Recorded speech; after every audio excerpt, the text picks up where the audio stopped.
Assalamualaikum warahmatullahi wabarakatuh. Perkenalkan, nama saya Yola Syahbani dengan NIM 2010541002 dari Fakultas Ekonomi jurusan Ekonomi Pembangunan. Di sini saya akan menjelaskan materi tentang perekonomian terbuka. Pertama dulu, saya akan menjelaskan pengertian dari ekonomi terbuka. Ekonomi terbuka adalah jenis perekonomian yang berinteraksi dengan dunia luar melalui perdagangan internasional, pergerakan modal, transfer informasi, dan pengetahuan teknis serta migrasi tenaga kerja. Ekonomi terbuka berbeda dengan ekonomi tertutup. Ekonomi terbuka terdiri dari 4 sektor, yaitu sektor bisnis, sektor rumah tangga, sektor pemerintah, dan sektor luar negeri. Sedangkan di perekonomian tertutup hanya terdiri dari 3 sektor selain sektor luar negeri. Ekonomi terbuka terdiri dari 4 sektor, yaitu yang pertama ada sektor rumah tangga. Hubungan sektor rumah tangga dengan perusahaan. Awalnya, rumah tangga menjual SDM yang dimilikinya kepada perusahaan. Dari interaksi antara rumah tangga dan perusahaan, mereka disatukan dalam pasar tenaga kerja. Kemudian, dari penjualan SDM, rumah tangga mendapatkan penghasilan dari sewa, bunga, upah, dan laba. Yang kedua, sektor rumah tangga hubungan dengan pemerintah. Dalam hubungan ini, rumah tangga menyetorkan sejumlah uang sebagai pajak pada pemerintah, dan rumah tangga menerima kwitansi dalam bentuk gaji, bunga, pendapatan dari pemerintah dalam bentuk pajak. Yang ketiga, sektor rumah tangga hubungan dengan negara lain. Untuk mencapai hubungan dengan negara lain, rumah tangga diharuskan melewati pasar barang dan pasar luar negeri. Rumah tangga mengimpor barang dan jasa dari luar negeri guna memenuhi kebutuhan hidup. Selanjutnya ada sektor perusahaan. Hubungan sektor perusahaan dengan rumah tangga. Perusahaan memproduksi produk dalam bentuk barang dan jasa yang dikonsumsi oleh masyarakat. Kemudian perusahaan mendapatkan penghasilan dari penjualan produk-produknya. Inti ini terpenuhi di pasar barang. Yang kedua, hubungan perusahaan dengan pemerintah. Perusahaan membayar pajak kepada pemerintah dan perusahaan menjual produk dan layanan kepada pemerintah melalui pasar barang. Yang ketiga, sektor perusahaan hubungan dengan dunia internasional, yaitu perusahaan mengimpor produk dan layanan dari luar negeri melalui pasar barang dan pasar luar negeri. Dari hasil penjualan tersebut, perusahaan mendapat untung. Selanjutnya yang ketiga ada sektor pemerintah. Hubungan sektor pemerintah dengan rumah tangga, yaitu pemerintah menerima pembayaran pajak rumah tangga untuk keperluan operasional, pengembangan, dan kebutuhan lain untuk mengembangkan negara. Yang kedua, hubungan sektor pemerintah dengan perusahaan. Pemerintah mendapatkan pendapatan pajak dari perusahaan, dan pemerintah juga membeli produk dari perusahaan berdasarkan dana anggaran yang ada. Dan yang terakhir ada sektor di negara lain.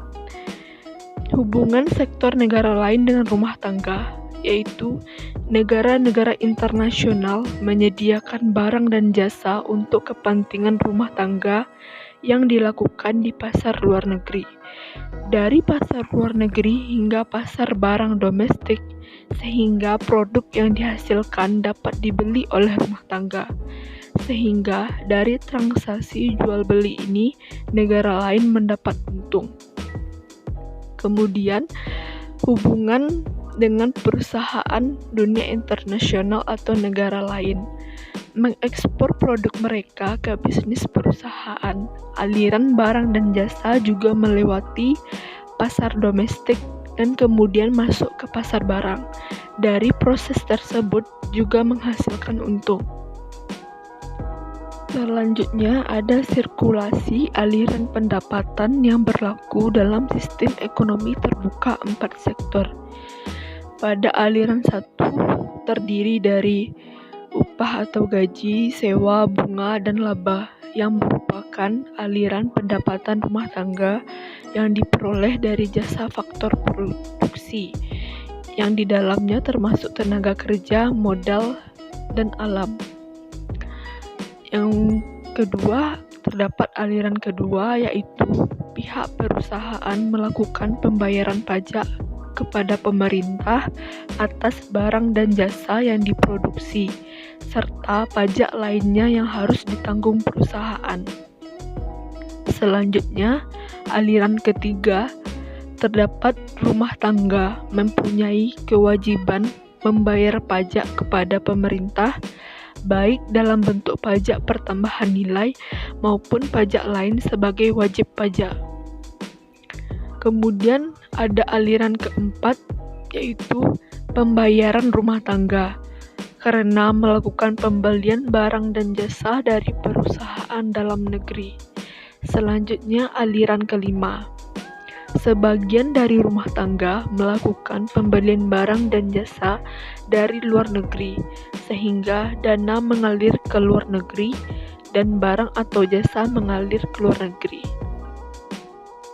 Kemudian aliran keenam yaitu sisa dari pendapatan rumah tangga yang tidak dibelanjakan untuk pengeluaran konsumsi ditabungkan ke lembaga keuangan bank atau non-bank. Selanjutnya, lembaga keuangan sebagai sektor jasa perantara memperoleh tambahan dana cadangan untuk disalurkan bagi yang membutuhkan. Selanjutnya, aliran ketujuh, yaitu investor dapat memperoleh dana melalui pinjaman di lembaga keuangan. Kemudian ada aliran ke-8, yaitu dana masuk ke perusahaan dalam bentuk investasi dari investor.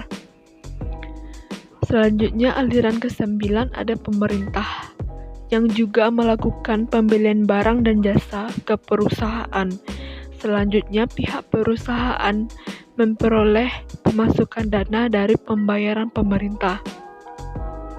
Kemudian ada aliran ke-10, yaitu barang dan jasa yang dihasilkan perusahaan dalam negeri dapat diekspor ke luar negeri, sehingga perusahaan memperoleh pemasukan pendapatan dari luar negeri atas penjualan barang dan jasa tersebut.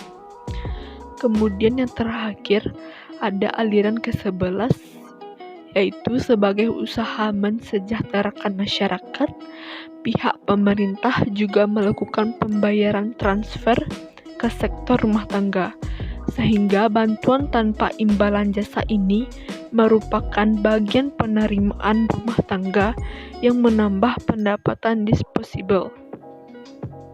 Rumus perhitungan pendapatan nasional pada ekonomi terbuka, yaitu Y sama dengan C tambah I tambah G tambah NX. Y sebagai pendapatan nasional atau jumlah permintaan untuk output domestik. Kemudian C sebagai konsumsi rumah tangga. I sebagai investasi oleh sektor usaha dan rumah tangga. Kemudian G sebagai belanja pemerintah dan NX sebagai ekspor neto. Perhitungan ini dilakukan dengan menjumlahkan sejumlah pengeluaran di berbagai sektor ekonomi, termasuk rumah tangga, pemerintah, perusahaan, hingga masyarakat luar negeri dalam satu periode tertentu. Perekonomian terbuka dengan nilai tukar mata uang. Pertama, ada faktor-faktor yang mempengaruhi nilai tukar mata uang, yaitu tingkat inflasi yang tinggi pada suatu negara relatif terhadap negara lain, yang memberikan tekanan pada nilai tukar mata uang negara. Yang kedua adalah mata uang suatu negara terdepresiasi, harga impor mengalami kenaikan, dan harga ekspor yang harus dibayarkan negara tersebut mengalami penurunan. Kenyataan bahwa tingkat bunga sebuah negara terkait relatif dengan tingkat bunga negara lain merupakan sebuah faktor yang menentukan nilai tukar mata uang. Kemudian yang kedua ada neraca perdagangan dan nilai tukar mata uang. Neraca perdagangan akan memburuk ketika terjadinya depresi mata uang. Efek negatif harga impor akan mendominasi efek positif yang ditimbulkan oleh peningkatan ekspor atau penurunan impor. Namun, ketika impor dan ekspor merespon perubahan harga, maka neraca perdagangan akan mengalami peningkatan. Depresiasi pada mata uang suatu negara cenderung meningkatkan tingkat harga. Dengan turunnya nilai suatu mata uang, permintaan ekspor akan meningkat. Para pembeli dan pasar domestik akan mengganti produk domestik menjadi barang impor yang lebih mahal. Selanjutnya, penentu ekspor dan impor. Faktor-faktor yang menentukan ekspor, yaitu faktor yang terpenting menentukan ekspor adalah kemampuan dari negara tersebut untuk mengeluarkan barang-barang yang dapat bersaing dalam pasaran luar negeri. Mutu dan harga barang yang diekspor haruslah bisa sebaiknya mengimbangi produk-produk di pasaran luar negeri, sehingga berpotensi untuk diserap pangsa luar negeri. Yang kedua, faktor-faktor yang menentukan impor. Banyak barang yang diproduksi di luar negeri juga diimpor oleh sektor lain, yaitu perusahaan dan pemerintah. Perusahaan mengimpor bahan baku dan barang modal dari luar negeri, sedangkan pemerintah juga melakukan hal yang sama, menggunakan barang-barang konsumsi dan barang modal impor. Namun, analisis makroekonomi mengasumsikan bahwa impor terutama yaitu dari rumah tangga swasta. Oleh karena itu, fungsi impor terkait erat dengan pendapatan nasional. Dengan fungsi impor menjadi grafik yang menggambarkan hubungan antara nilai impor yang dibuat dan tingkat pendapatan masyarakat dan pendapatan nasional yang dicapai. Penyebab terjadinya perekonomian terbuka. Yang pertama, karena perbedaan kondisi produk.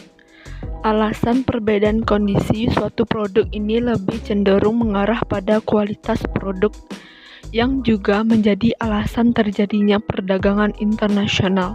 Misalkan, ada salah satu negara yang mempunyai iklim tropis, tentunya memiliki kemampuan untuk memproduksi pisang kopi dengan kualitas yang lebih maksimal yang kemudian diperdagangkan ke luar yang ditukar dengan berbagai macam barang dari desa negara lain. Yang kedua, yaitu menghemat biaya produksi. Hal ini juga menjadi alasan para produsen untuk melakukan perdagangan secara internasional.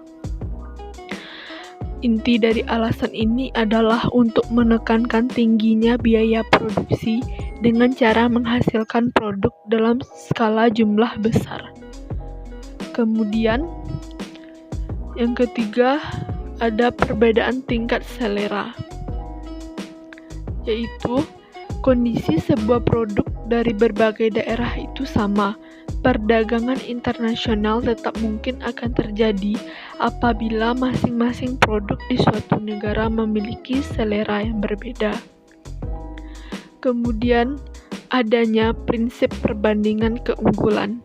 Maksudnya adalah Suatu negara cenderung akan lebih berspesialisasi untuk menciptakan produk dan mengekspornya keluar jika dirasa pembuatan produk negaranya itu memakan biaya yang relatif lebih rendah daripada dibuat oleh negara lain, ataupun sebaliknya, suatu negara akan lebih memilih untuk mengimpor produk jika biaya produksi untuk menghasilkan produk tersebut dinilai relatif tinggi atau kurang efisien jika diproduksi di negaranya sendiri. Itulah materi yang dapat saya sampaikan. Terlebih dan terkurang mohon maaf. Sekian, terima kasih.